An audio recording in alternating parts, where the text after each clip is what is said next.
Assalamualaikum warahmatullahi wabarakatuh. Kiai Haji Abdul Karim, Lirboyo. Kiai Haji Abdul Karim lahir tahun 1856 Masehi di Desa Diangan, Kawedanan, Mertoyudan, Magelang, Jawa Tengah, dari pasangan Kiai Abdur Rahim dan Nyai Salamah. Manap adalah nama kecil beliau dan merupakan putra ketiga dari 4 bersaudara. Saat usia 14 tahun, mulailah beliau melanglang buana dalam menimba ilmu agama dan saat itu beliau berangkat bersama sang kakak Kiai Aliman. Pesantren yang pertama beliau singgahi terletak di Desa Babadan, Gurah, Kediri. Kemudian beliau meneruskan pengembaraan ke daerah Cepoko, 20 km arah selatan Nganjuk, di sini kurang lebih selama 6 tahun. Setelah dirasa cukup beliau meneruskan ke pesantren Trayang, Bangsri, Kertosono, Nganjuk Jatim. Disinilah beliau memperdalam pengkajian ilmu Al-Quran.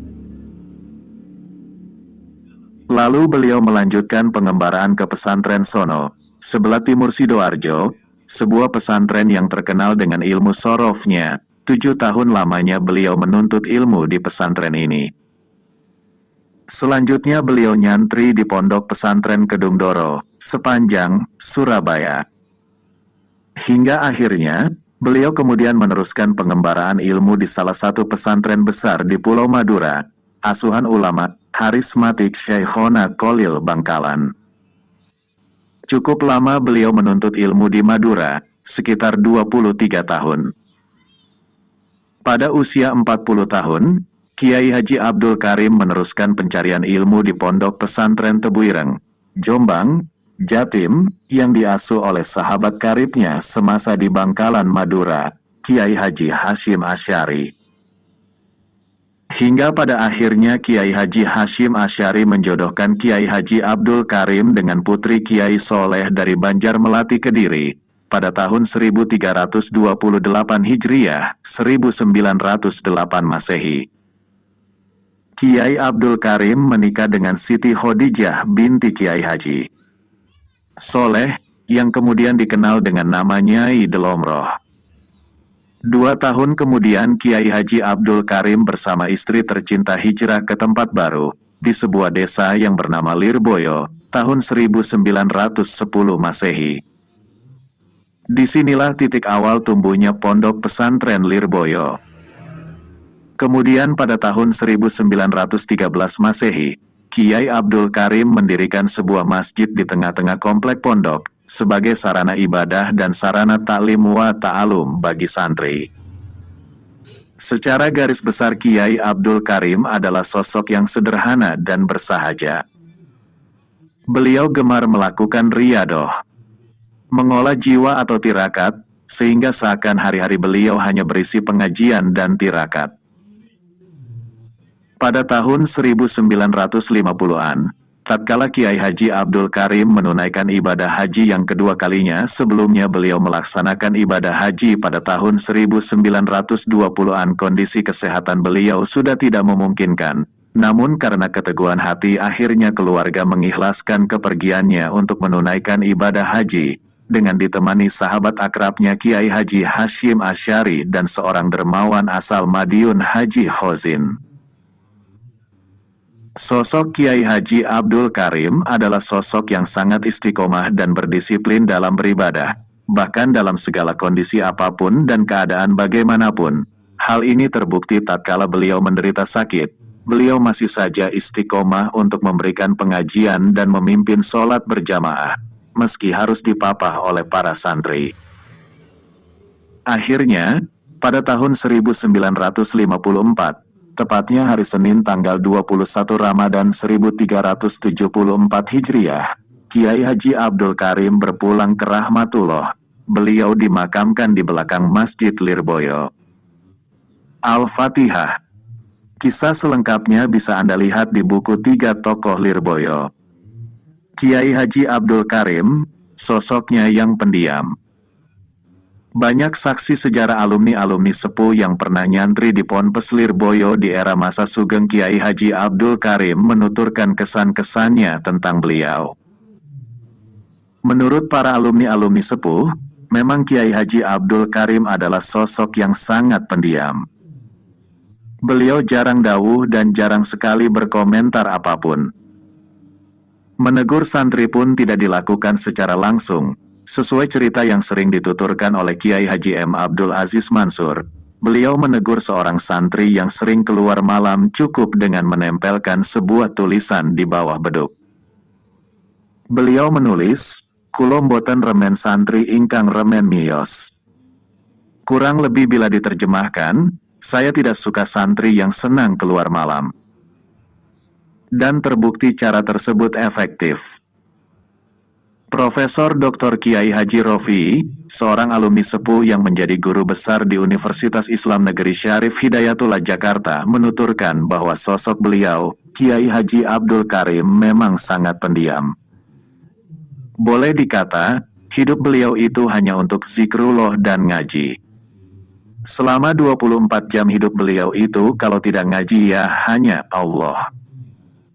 Alhamdulillah, Alhamdulillah. Untuk berzikir. Tidak pernah bicara yang lainnya.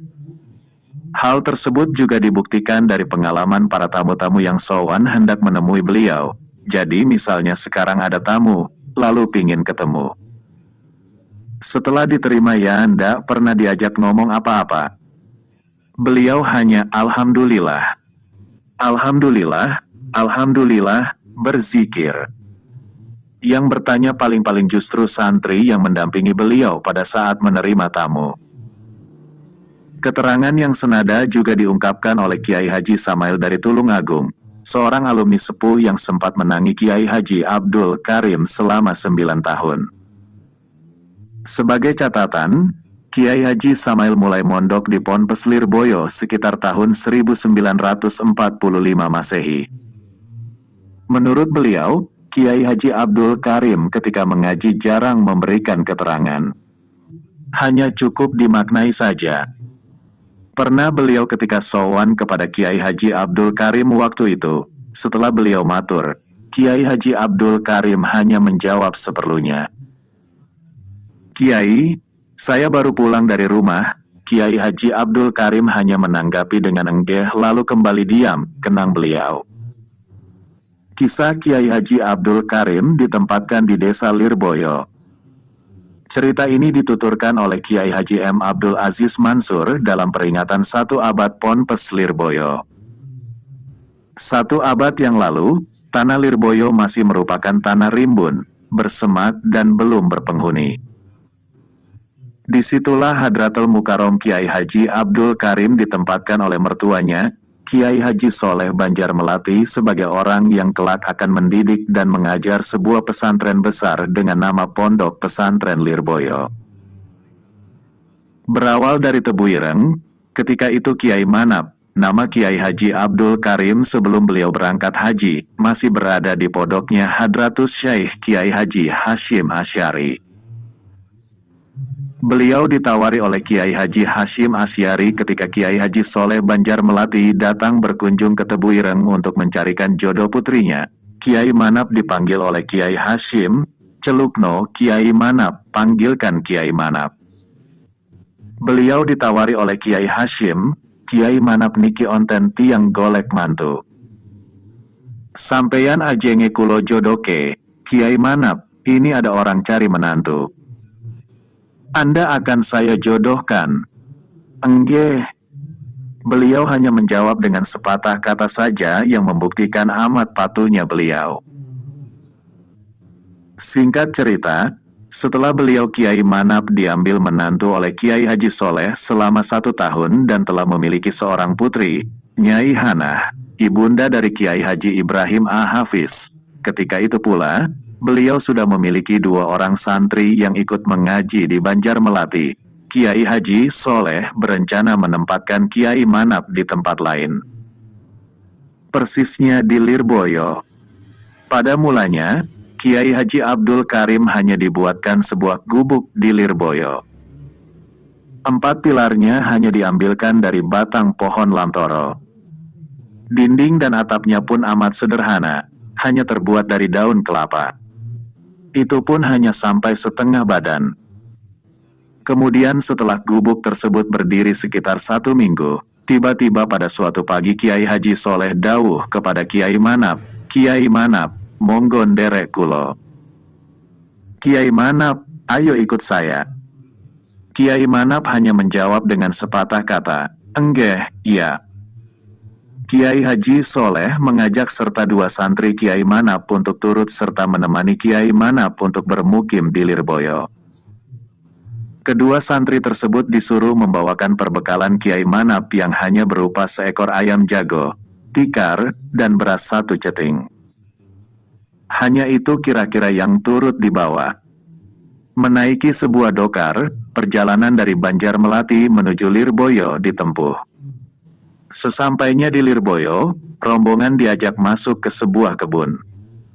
Kira-kira sekarang tempat itu adalah Ndalem Ibu Nyai Hajah Komariah. Kiai Manap kemudian diajak masuk gubuk tadi oleh Kiai Haji Soleh. Kiai Haji Soleh menyuruh santri yang ikut untuk menata perbekalan Kiai Manap yang dibawakan. "Kene santri, kloson beberen. Pitek cencangan neng cagak kono. Beras sedeke kene. Sini." Gelar tikarnya, ikat ayamnya di pilar sebelah sana, berasnya diletakkan di sebelah sini. Setelah beberapa saat berbincang-bincang, Kiai Haji Soleh dawuh, "Kiai Manap, ting meriki panggenan sampean." "Kiai Manap, disinilah tempatmu." Kiai Manap lagi-lagi hanya menjawab, "Enggeh." Kiai Haji Soleh pun kemudian pergi. Sebelum pergi, beliau berpesan kepada kedua santri Kiai Manap, "Wes engko Kiai Munek butuh dahar, iki beras semasakne. Dene nek butuh bumbu-bumbu kono goleko ning kebon. Engko nek kapan butuh, yo tukunyo tak tinggali duit. Sudah. Nanti kalau kiaimu butuh makan, beras ini masaklah. Kalau memang membutuhkan, belilah. Ini saya tinggali uang." Kira-kira 1 minggu kemudian, Kiai Haji Soleh datang menengok dan mengunjungi Kiai Manap. Beliau amat terkejut. Ternyata setelah 1 minggu beras 1 ceting yang beliau tinggalkan untuk Kiai Manap masih utuh tak berkurang sedikit pun. Santri yang menemani Kiai Manap tadi pun dimarahi oleh Kiai Haji Soleh. "Lo, pa itu gambok liwet no, gambok masak no. Lo, bagaimana ini? Kok tidak kamu tanakan nasi? Tidak kamu masakkan?" Santri tersebut pun tidak dapat menjawab apapun. Kiai mboten ngantos dawuh kapurih masak aken. Kiai Manap tidak pernah memerintahkan kami untuk memasakkan beliau. Katanya, "La opo sing mbok pangan?" "Lantas apa yang dimakan Kiai Manap?" tanya Kiai Haji Soleh kemudian. "Namung dahar godong-godongan meniko. Hanya makan dedaunan yang tumbuh," jawab santri tersebut. Dari situlah awal mula pondok pesantren Lirboyo berdiri. Dengan muasisnya yang benar-benar tawakal kepada Allah Subhanahu wa Ta'ala. Kiai Haji M. Abdul Aziz Mansur pernah menuturkan, jadi, berdirinya pondok pesantren Lirboyo bukan didukung dengan harta yang banyak. Bukan didukung dengan tahta yang tinggi. Bukan. Tapi hanya didukung dengan tawakal Allah. Yakin. Mbah Kiai Abdul Karim ditempatkan di gubuk yang hanya begitu saja, beliau selalu sumende. Pasrah kepada Allah Subhanahu wa Ta'ala. Kiai Haji Abdul Karim tidak bisa lepas dari kitab. Cerita ini didapat dari Kiai Haji Mas Subadar, kata Agus H.M. Ibrahim Hafiz yang berkenan memberikan sambutan dalam sebuah acara Batsul Masail. Seperti kita tahu, Kiai Haji Mas Subadar adalah pengasuh Ponpes Raudatul Ulum, Besuk, Pasuruan. Beliau pernah nyantri di Ponpes Lirboyo. Meskipun tidak menangi Kiai Haji Abdul Karim, paman beliau yang pernah satu kapal dengan Kiai Haji Abdul Karim ketika berhaji pernah bercerita, Waktu itu, pada pelaksanaan ibadah haji yang pertamanya Kiai Haji Abdul Karim, sekitar tahun 1948 atau 1949, Kiai Haji Abdul Karim pernah jatuh sakit ketika dalam perjalanan menuju Tanah Suci di atas kapal laut. Paman Kiai Mas Subadar pun langsung sowan langsung untuk menanyakan perihal kondisi Kiai Haji Abdul Karim. Dengan sederhana, Kiai Haji Abdul Karim menjawab apa adanya, "Aku nggoleki kitabku. Diselehne endi karo Kang Santri. Saya sedang mencari kitab saya. Diletakkan di mana sama Kang Santri?" Paman Kiai Haji Mas Subadar pun menanyakan perihal kitab apa yang sedang dicari Kiai Abdul Karim. "Ngersakne kitab nopo? Menghendaki kitab apa?" Usut punya usut, ternyata Kiai Abdul Karim sampai jatuh sakit hanya karena kehilangan kitab beliau, Minhajul Qawim, sebuah kitab fanfiki syarah Muqaddimah Hadromiyah karya Imam Ibnu Hajar Al-Haytami. Konon kitab itu tidak ikut terbawa ketika perbekalan untuk berangkat disiapkan oleh santri beliau. Kitab itu masih tertinggal di pondok. Dan setelah Paman Kiai Haji Mas Subadar berhasil mendapatkan kitab Minhajul Qawim tersebut setelah mengusahakannya, Paman Kiai Haji Mas Subadar pun menyerahkannya kepada Kiai Haji Abdul Karim. Tak berapa lama kemudian, Kiai Haji Abdul Karim langsung kembali sembuh seperti sedia kala. Kiai Haji Abdul Karim memang seorang sosok kiai yang tak pernah bisa lepas dari kitab. Bahkan menerima tamu saja sambil bawa kitab, ungkap Agus HM Ibrahim Hafiz. Karena waktu itu perjalanan di atas kapal laut menuju Tanah Suci lama, setidaknya bisa sampai sebulan atau 40 harian, beliau menyiapkan sebuah kitab untuk dimutalaah di atas kapal. Lalu, Masya Allah, beliau bisa sampai jatuh sakit karena terlepas dari mutalaah kitab. Kezuhudan Kiai Haji Abdul Karim. Setelah fasilitas penunjang untuk asrama santri di pesantren mulai terpenuhi, Kiai Haji Abdul Karim berkeinginan menunaikan ibadah haji menyempurnakan rukun Islam yang lama beliau dambakan. Niat itu semakin mantap setelah pemerintah daerah Kediri akan membeli sebidang tanah beliau yang terletak di sebelah selatan masjid. Menurut rencana tanah tersebut dipergunakan untuk membangun penjara, lembaga pemasyarakatan, oleh Pemda Kediri. Karena hak atas tanah tersebut ada pada Ibu Nyai, Kiai Abdul Karim meminta persetujuan sekaligus musyawarah kepada Ibu Nyai. Bila kelak Pemda Kediri jadi membebaskan tanah itu, uang ganti ruginya akan digunakan untuk ongkos naik haji. Ibu Nyai Khadijah setuju dengan rencana beliau. Anehnya, meski rencana itu baru beliau kemukakan kepada Ibu Nyai, dalam waktu singkat, sudah terdengar kemana-mana. Wallahu a'lam. Yang jelas kediaman Kiai Haji Abdul Karim lantas dipenuhi tamu yang menghormat dan menghaturkan selamat atas keberangkatan beliau. Sebagai lazimnya tamu yang ingin mengungkapkan rasa kebahagiaannya, banyak yang menghaturkan tambahan bekal untuk beliau. Memang rizki dari Allah Subhanahu wa Ta'ala tidak disangka, ternyata uang hibah dari para tamu tadi mencapai sekitar Rp600. Jumlah yang cukup untuk ongkos naik haji saat itu. Karenanya, penjualan tanah akhirnya diurungkan dan kebetulan juga Pemda Kediri menggagalkan rencana pembeliannya. Setelah cukup berbenah, Kiai Haji Abdul Karim berangkat menuju Surabaya. Perjalanan haji kala itu melalui laut. Di Surabaya, beliau memperoleh tambahan bekal lagi dari para dermawan. Sehingga, bekal beliau menjadi Rp1.000. Jumlah itu tentu lebih dari cukup. Namun, Kiai Haji Abdul Karim tidak tahu menahu dengan uang sebanyak itu. Bahkan, untuk menghitung dan membawanya, beliau serahkan kepada pendamping beliau, yaitu Mbah Dasun Khotob. Begitulah Kiai Haji Abdul Karim, tidak peduli pada duniawi sehingga jumlah uang milik sendiri pun beliau tidak tahu.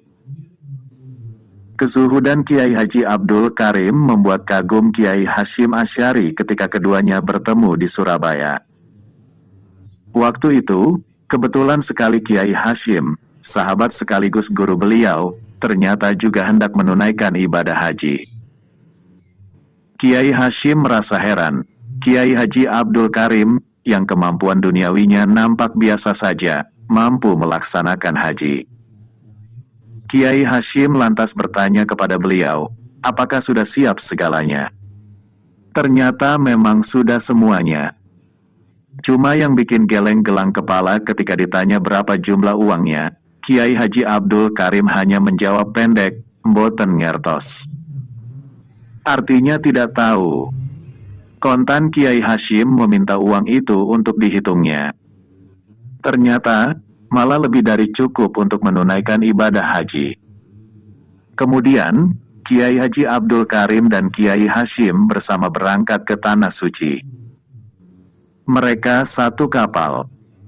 Di Tanah Suci, Kiai Haji Abdul Karim mampu melakukan umroh sampai 70 kali.